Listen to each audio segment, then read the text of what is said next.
CIA Director William Burns said Thursday that the U.S. cannot take lightly the possibility that Russia could use tactical nuclear weapons as it grows more desperate in its military attack on Ukraine.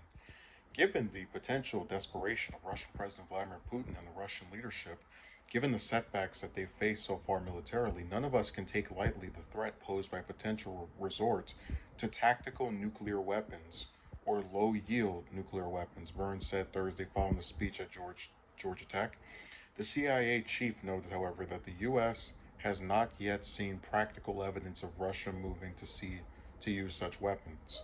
While we've seen some rhetorical posturing on the part of the Kremlin about moving to higher nuclear alert levels, so far we haven't seen a lot of practical evidence of the kind of deployments or military dispositions that would reinforce that concern, Burns said.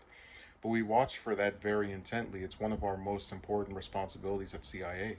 Burns was referring to Putin's statements earlier in the invasion that he was putting Russia's nuclear forces on a heightened state of alert. The U.S. did not change its nuclear posture in response to Putin's directive. More recently, Russia warned Thursday it could move nuclear weapons to the Baltic Sea region if Finland and Sweden were to join the North Atlantic Treaty Organization, NATO.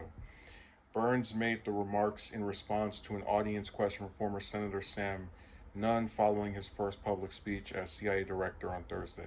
The U.S. has warned that Russia could use chemical or biological weapons in Ukraine, but Burns' comments were the most extensive public warning about the potential threat of nuclear weapons. During his prepared remarks, Burns spoke at length about Russia's war in Ukraine, the way in which the U.S. intelligence community has declassified and publicly released intelligence information in order to throw off Putin's war plans. By being open with some of our secrets, we made it harder for Putin to obscure the truth of his unprovoked and vicious aggression, Burns said. He also said President Biden is concerned with avoiding a third world war in Europe, a worry that has kept the U.S. from establishing a no-fly zone over Ukraine or accepting a Polish plan to transfer Soviet-era fighter jets to Ukraine.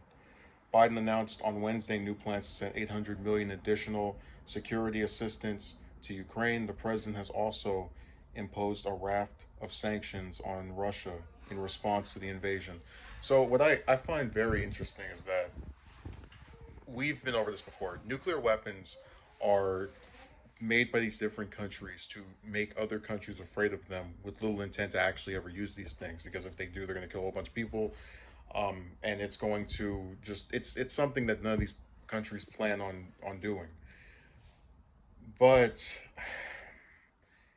when you have an increasingly desperate Putin who wants to get Ukraine and he has the whole world against him, I think there is some validity to the threat. And it's so frustrating to watch the U.S. drag itself into a situation like this